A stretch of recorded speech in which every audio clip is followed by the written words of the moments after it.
Muy buenas tardes a todos, es un gusto saludarles a través de este espacio. Mi nombre es Lucía Abadía y en representación de mi grupo les voy a estar haciendo nuestra presentación. Actualmente estamos cursando la materia de Derecho Procesal del Trabajo en la Facultad de Ciencias Jurídicas y Sociales de la Universidad Mariano Gálvez de Guatemala con sede en San José Pinula. Los integrantes del grupo somos Gustavo Morales, quien estará desarrollando el tema de reglas en materia de faltas de trabajo y previsión social y sanciones por temas de falta de trabajo y previsión social. Alejandra Velázquez, quien estará desarrollando el tema de recursos administrativos procedente contra las disposiciones impuestas por el delegado departamental de la Inspección de Trabajo en materia de trabajo y previsión social, así como también el trámite del proceso contencioso administrativo en materia de trabajo y previsión social. Y mi persona, quien les estará desarrollando una breve introducción sobre el tema de faltas y trabajo y previsión social, así como la integración del material de cada uno de los integrantes de este grupo. Y bien, para conceptualizar las faltas laborales se debe entender qué es una falta en general y cómo es aplicada y utilizada en el derecho laboral. La palabra falta es utilizada con muchos significados y es susceptible de varias interpretaciones, depende del caso o las circunstancias en donde se trate. Es por eso que en este momento les voy a definir o dar las diferencias de lo que es un delito y una falta. Un delito es una acción típicamente antijurídica y culpable castigada por la ley con una pena. Ahora, una falta son las infracciones que la ley castiga con una pena más leve, por el hecho de tratarse de algo con menos impacto social o menos impacto hacia el patrimonio, hacia la persona, entre otros. Entonces, bien, para encontrar la diferencia en el derecho laboral, se debe limitar el concepto de faltas a las acciones que se dan entre los patronos y los trabajadores con motivo de su relación laboral. Por lo que podríamos concluir que un delito en una relación laboral va a afectar el derecho fundamental del trabajador, como puede ser la vida, su integridad física, su salud mental y principalmente su vida, ¿sí? Mientras que las faltas de trabajo y previsión social son las infracciones o violaciones por acción u omisión que se hagan a las disposiciones que están establecidas dentro del Código de Trabajo, como también las demás leyes de trabajo o previsión social, si éstas tienen una multa, porque las faltas conllevan una multa mayormente económica, ¿verdad? Entonces, se establece que el delito es aquel que cae dentro de la esfera del ámbito penal y la falta en una contravención a disposición de leyes y reglamentos laborales que se sancionan con penas menos leves por ser de bajo impacto social. Entonces, para concluir, en un contexto general, las leyes de trabajo y previsión social son las normas jurídicas que regulan la relación entre patronos y trabajadores. Estas leyes tienen su origen en la Constitución Política de la República como fuente principal del derecho guatemalteco. En su sección octava, en el artículo 101, afirma que el trabajo es un derecho de la persona y una obligación social, y que el régimen laboral del país debe organizarse conforme a los principios de justicia social. Es decir, que cada uno de nosotros tiene derecho a un trabajo, ¿sí? Y el Estado tiene la obligación de proveerle un trabajo a cada uno de nosotros como principio de justicia social para que haya una igualdad, ¿sí? El Código de Trabajo, en su artículo 269, refiere que las faltas de trabajo y previsión social son las infracciones o violaciones, como se los había mencionado anteriormente, por acción u omisión que se cometen contra las disposiciones generales establecidas en este Código de Trabajo o las demás leyes de trabajo y previsión social, que sí están sancionadas con multa, dice. Para lo cual, conforme al artículo 271 de dicho cuerpo legal, existe un plazo de 6 meses para iniciar el juicio de faltas a las leyes de trabajo y previsión social, contando a partir del día siguiente a la última actuación del inspector de trabajo dentro de la vía administrativa. Vencido este plazo, ya no es posible iniciar un juicio correspondiente contra el infractor de las leyes de trabajo y previsión social, lo cual va a perjudicar al trabajador porque se van a estar viendo violentadas sus derechos laborales. Entonces, para concluir, decimos que las faltas laborales son infracciones o son penas que se le imponen a los delitos o a las, perdón, no delitos, que se les imponen a las acciones u omisiones de las disposiciones que se establecen en el Código de Trabajo con una pena menos grave por ser, sí, por ser una acción de menos impacto tanto social como puede ser patrimonial o hacia la persona, entre otros. Entonces, muchas gracias, los dejo con mi compañero Gustavo y nos vemos a la próxima. Muy buenas tardes, licenciado Héctor. Mi nombre es Gustavo Morales, de la sección A de la Facultad de Ciencias Jurídicas y Sociales, con sede en San José Pinula. Para mí es un gusto poder exponerle el tema de faltas de trabajo y previsión social y sanciones por faltas de trabajo y previsión social. Para dar inicio, comenzaremos con la lectura del artículo 269 del Código de Trabajo, el cual establece las sanciones por faltas de trabajo y previsión social. El artículo dice lo siguiente: son faltas de trabajo y previsión social las infracciones o violaciones por acción u omisión que se cometan contra las normas prohibitivas o preceptivas contenidas en las disposiciones del Código de Trabajo, sus reglamentos, los convenios de la Organización Internacional del Trabajo ratificados por Guatemala, los pactos o convenios colectivos de trabajo vigentes en la empresa y demás normas laborales que sean susceptibles de ser sancionadas con multa. Si el empleador o sus representantes, los trabajadores o las organizaciones sindicales y sus representantes se niegan a colaborar con la realización de la labor de inspección para verificar el cumplimiento con las normas mencionadas en el párrafo anterior, se iniciará el procedimiento respectivo para sancionar al infractor y continuar con el proceso de inspección. En resumen, son faltas las infracciones y prohibiciones que por acción u omisión, las cuales son cometidas en contra de las normas prohibitivas o preceptivas.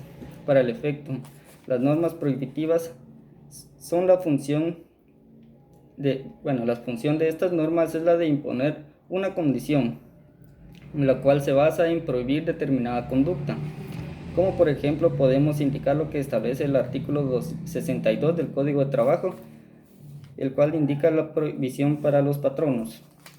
Aunado a ello, las normas preceptivas dice que es el tipo de normas que son las que establecen un mandato u orden, las cuales imponen la conducta que el empleado debe tener dentro de la empresa. A este tipo de norma la podemos complementar con un ejemplo en el artículo 116 del Código de Trabajo, el cual para el efecto daremos en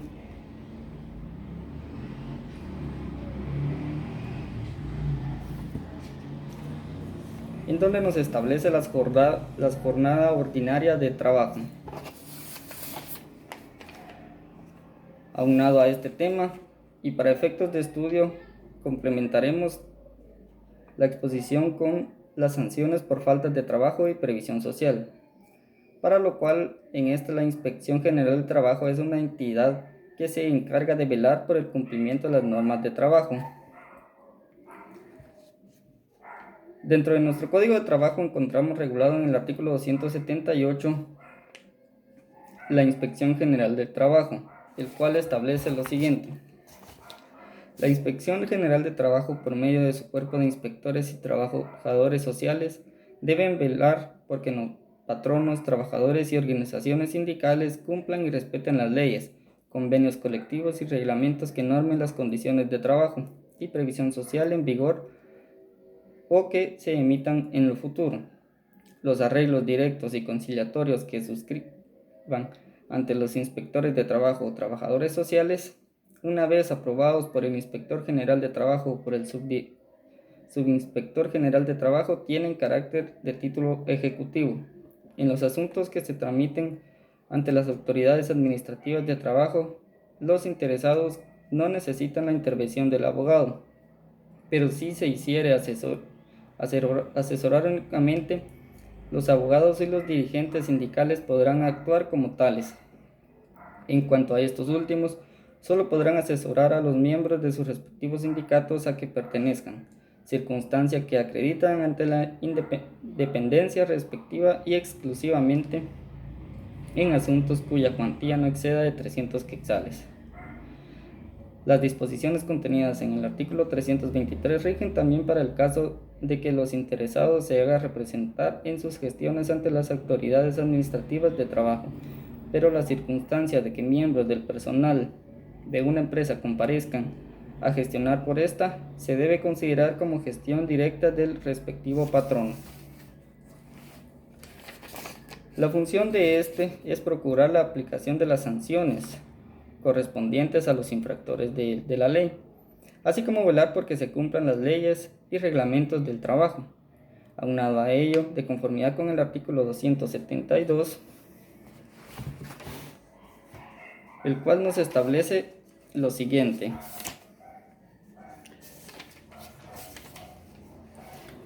Que el delegado departamental de la Inspección de Trabajo responderá a las sanciones por faltas de trabajo y previsión social de la forma siguiente. Inciso A. Por haberse determinado la violación a las normas que obligan al pago de salarios y demás prestaciones laborales. B. Por haberse determinado la violación de una disposición prohibitiva, dará lugar a una imposición de una multa entre 2 y 10 salarios mínimos mensuales vigentes para las actividades no agrícolas en el caso de patronos y entre 2 y 10 salarios mínimos diarios vigentes para las actividades no agrícolas en el caso de trabajadores u organizaciones sindicales. Inciso C.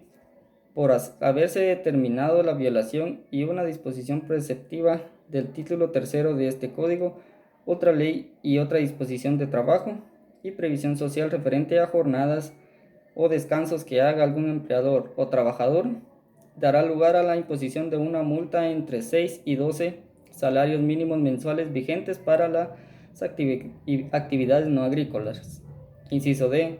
Por haberse determinado violaciones y las disposiciones preceptivas del título quinto de este código, otra ley o otra disposición y previsión social referente a salud y seguridad ocupacional que haga algún empleador, da lugar a la imposición de una multa de entre 8 y 16 salarios mínimos mensuales vigentes a las actividades no agrícolas. En el caso del trabajador, la multa será entre 4 y 8 salarios mínimos diarios vigentes para las actividades no agrícolas. Inciso E. Por haberse determinado alguna violación a las disposiciones preceptivas del título séptimo de este código, otra ley de trabajo y previsión social referente a la huelga o paro, da lugar a la imposición de una multa entre 5 y 10 salarios mínimos mensuales si se trata de empleadores y de 2 a 5 salarios mínimos diarios si se trata de trabajadores, vigentes en ambos casos para las actividades no agrícolas. Inciso F. Por haberse determinado violaciones a las disposiciones de los artículos 61, 63, 87 y 281, literal M de este código.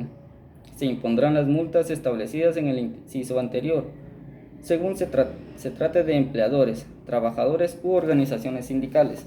Y por último el inciso G, el cual nos establece que por haberse determinado la violación a cualquier disposición preceptiva de este código no prevista por los incisos anteriores u otra ley o disposición de trabajo y previsión social, da lugar a la imposición de una multa entre 2 y 9 salarios mínimos mensuales, si se trata de empleadores, y de 10 a 20 salarios mínimos diarios si se trata de trabajadores y sus organizaciones, vigentes en ambos casos para las actividades no agrícolas. Este artículo nos da a entender cuáles son las funciones que se delega a cada departamento en el cual se encuentra la Inspección General de Trabajo. Y eso es todo, eso es lo que me ha tocado en mi tema de exponer. Y muchas gracias. Mi nombre es Sara Alejandra Velázquez González. Mi número de carnet es el 3150-07-850. Uno de mis temas es el de los recursos administrativos procedentes en contra de las sanciones impuestas por el delegado departamental de la Inspección General del Trabajo en materia de faltas de trabajo y previsión social. Para hablar sobre esto, sabemos que un recurso es el que se utiliza por la vía administrativa en contra de las sanciones que han sido impuestas por parte de los delegados departamentales de la Inspección General del Trabajo. Las sanciones pueden ser por incumplimiento a lo que dispone el Código de Trabajo o cualquier otro tipo de reglamentación laboral. Es decir, si nosotros no acatamos lo que nos indica nuestro Código de Trabajo, vamos a ser sancionados, principalmente como empleadores de un lugar de trabajo.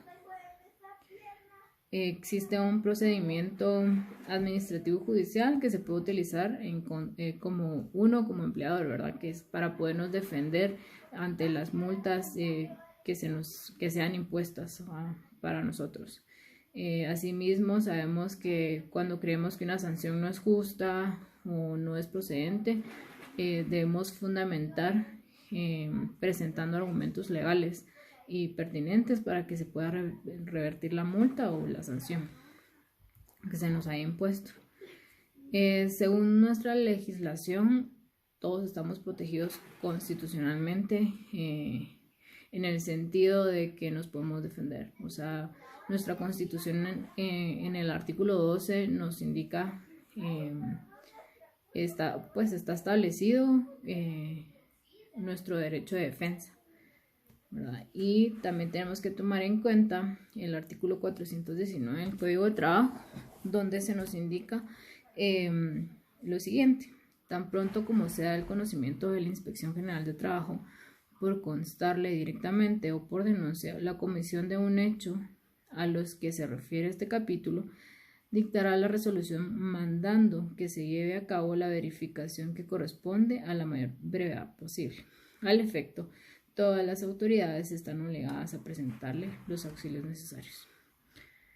Como nos dice acá, las autoridades no se pueden negar de que nos querramos defender, o sea, de que querramos utilizar nuestro derecho de defensa.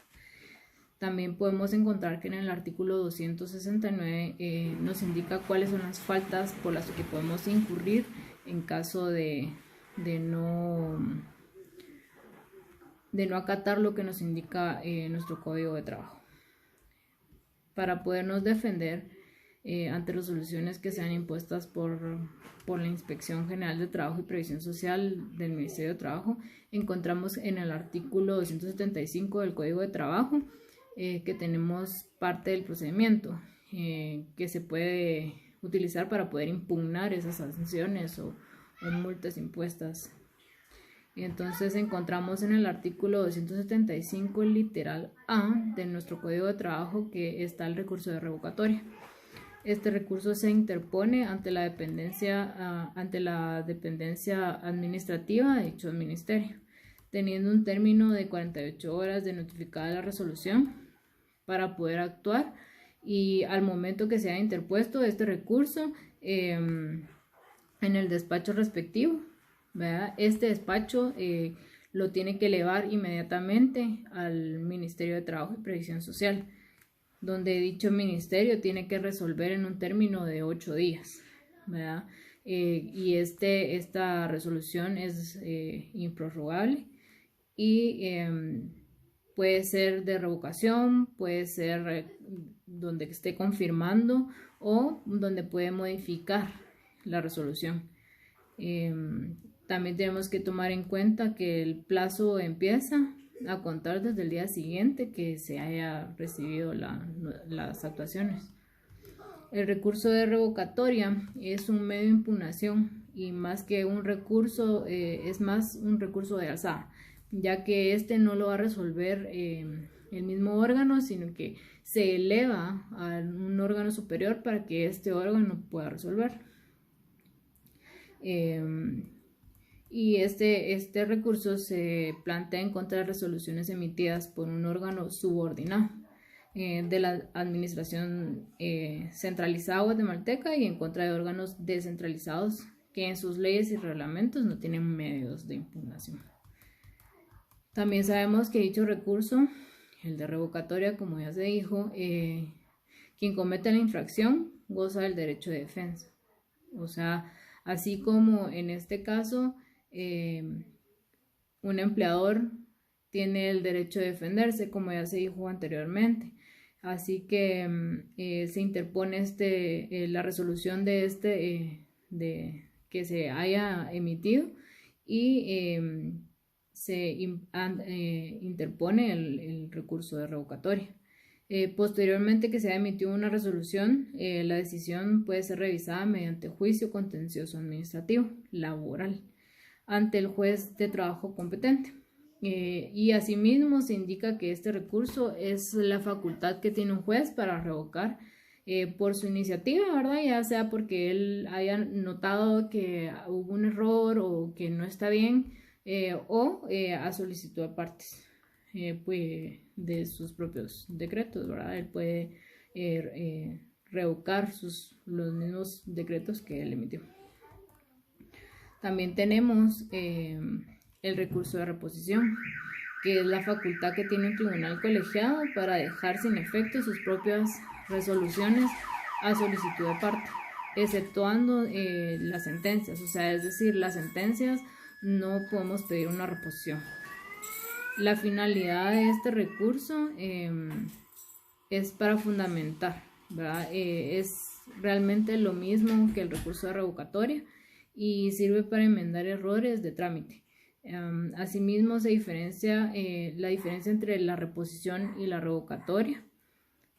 Es que la reposición se promueve ante el tribunal colegiado y que es en este caso la sala de apelaciones y procede en contra de los autos de dicho tribunal, es decir, de las salas de apelaciones y también en contra de las resoluciones de la Corte Suprema de Justicia. También tenemos el recurso de aclaración y ampliación. Estos recursos realmente se les niega todo carácter de impugnación, ya que no se deben a ningún agravio ni su objeto es de nulidad, ni de revocación o de modificación en la resolución que se ha interpuesto. Estos atacan más que todo decisiones judiciales. Su interposición es de lo que autoriza a los jueces a corregir la redacción de algunos fallos o a pronunciarse sobre alguno de los puntos de litigio que se omitieron. Proceden en contra de los autos y las sentencias y se someten a un mismo trámite. Estos se pueden interponer al mismo tiempo, pero no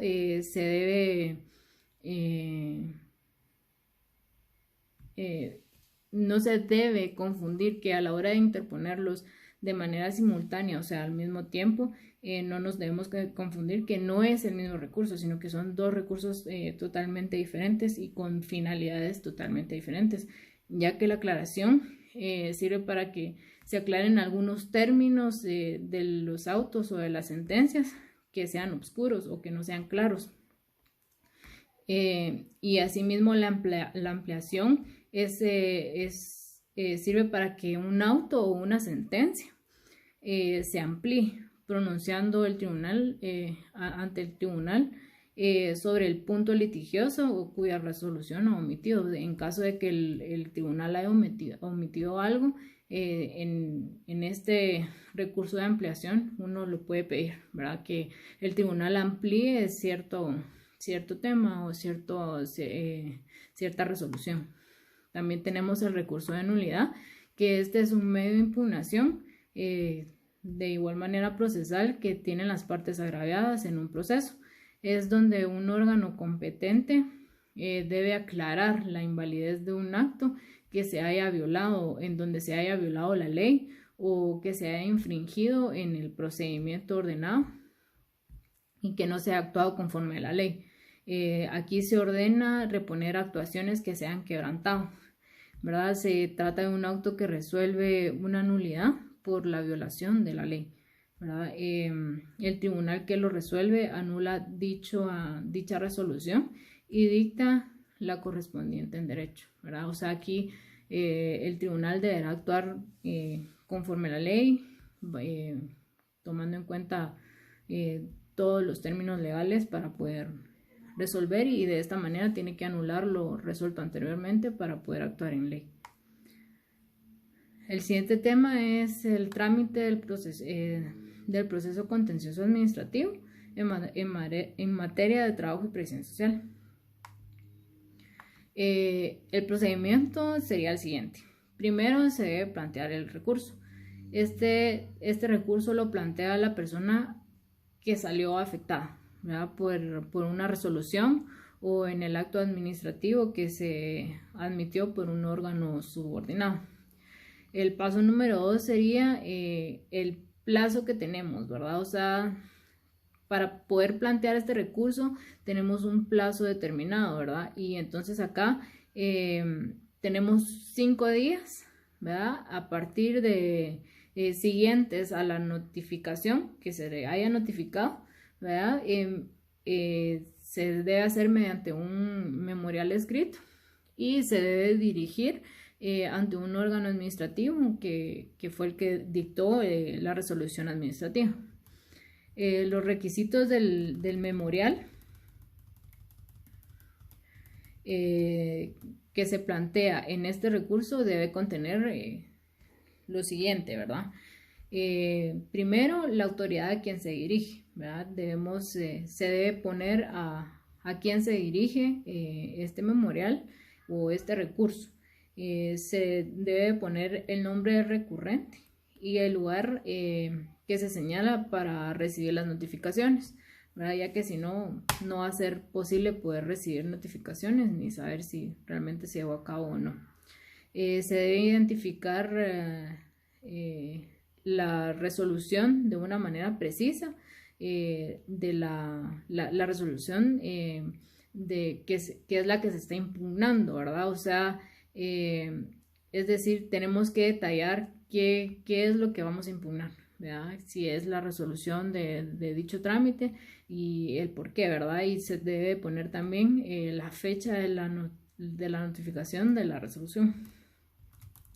Se deben exponer los motivos por el cual se recurre a este trámite, ¿verdad? O sea, debemos aclarar el por qué estamos recurriendo a este trámite y también se debe, dice, el sentido de la resolución que según recurre. O sea, nosotros tenemos que decir cuál hubiera sido una resolución para lo que estamos pidiendo, ¿verdad? O sea, si la resolución no es la que nosotros, la que nos dieron no es, tenemos que explicar más o menos qué es lo que nosotros pedimos, ¿verdad? ¿Qué es lo que se requiere o cómo se tuvo que haber resuelto esto?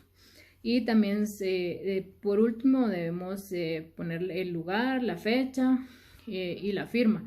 Debemos recordar que si la persona que firma, ¿verdad? El quien está haciendo la petición no puede firmar, deberá poner su huella digital, ¿verdad? Para que quede, que haga constar de que esta es la persona que lo está pidiendo. Y también debe tener obviamente el nombre y la firma de su representante legal. Se debe presentar el recurso ante un órgano competente, ¿verdad? Se plantea por escrito ante el mismo órgano administrativo que emitió la resolución y el expediente que se encuentra en el órgano que emitió la resolución, donde luego este órgano deberá elevar, ¿verdad? La resolución, perdón, el memorial a un órgano superior, ¿verdad? Para que dé una resolución. En caso de que el subordinado no eleve el expediente a la sala superior, ¿verdad? Al órgano superior, esto es un motivo de interponer un amparo para que el tribunal de amparo obligue al órgano administrativo a elevar el expediente. Luego de esto, el procedimiento en el órgano impugnado. La autoridad que emitió la resolución que se está impugnando debe elevar el expediente al superior jerárquico de la entidad. Y eso es lo que acabamos de decir, ¿verdad? O sea, el órgano recibe y lo tiene que elevar el expediente a un órgano superior, ¿verdad? Y debe hacer un informe circunstanciado y tiene un plazo de 5 días luego de la interposición del recurso. ¿Quién resuelve, verdad? Entonces acá el órgano que resuelve es el órgano superior jerárquico. Él es el que va a dar la resolución de lo que se está pidiendo. También audiencias. Acá tenemos de que sí, se debe dar audiencia a las siguientes, a lo siguiente. A las personas que se hayan manifestado su interés en el expediente, ¿verdad?, administrativo y que hayan señalado lugar y fecha, lugar para poder notificar. Al órgano asesor técnico o legal que corresponda según la naturaleza del expediente. Esto se puede omitir o esta audiencia se puede omitir cuando la organización de la institución no tiene tal órgano, ¿verdad? Entonces aquí no va. Y también se debe dar audiencia a la Procuraduría General de la Nación. Estas audiencias corren en el orden ya establecido, ¿verdad? Primero son las personas que están manifestando su interés, luego el órgano asesor y por último a la Procuraduría General de la Nación. Y el plazo para las audiencias es de 5 días en cada caso, ¿verdad? O sea, son 5 días para cada una de estos órganos o de los interesados. Los plazos son perentorios y no son prorrogables, ¿verdad? Son improrrogables. Y cuando la responsabilidad para los funcionarios del órgano administrativo asesor y de la Procuraduría General de la Nación, si no se evacúan en el plazo fijado, ¿verdad? O sea, esto causa una gran responsabilidad en ellos, ¿verdad? O sea, esta es responsabilidad para la Procuraduría y para los funcionarios del órgano administrativo que está asesorando. Esto lo podemos encontrar en el artículo 12 de lo contencioso administrativo. Y también tenemos que hay una diligencia para mejor resolver. Esta la conoce el órgano que tiene facultad para poder conocer, tiene la facultad de ordenar que se resuelva en tiempo antes, ¿verdad? O sea, él puede ordenar que esto se resuelva en menor tiempo o en tanto tiempo, ¿verdad? Y esto para poder utilizar como principio de celeridad procesal, ¿verdad? Y de economía procesal también, porque así mientras menos tiempo es menos dinero y ganamos todos, ¿verdad? Vamos a ver, dice el órgano que conoce el recurso tiene la facultad de ordenar que se resuelva antes del recurso y después que haya regresado de la Procuraduría General de la Nación. Luego el plazo transcurrido de las audiencias se puede diligenciar lo que estime conveniente para mejor resolver, ¿verdad? Esto es un plazo de 10 días para que pueda tener un efecto. Y la resolución del recurso en contra de lo que se está pidiendo, ¿verdad? Es por el superior jerárquico y aquí no cabe el recurso alguno de impugnación administrativa, ya que la resolución causa está. Y esta puede ser ya sea positiva o negativa, ¿verdad? Con lugar o sin lugar.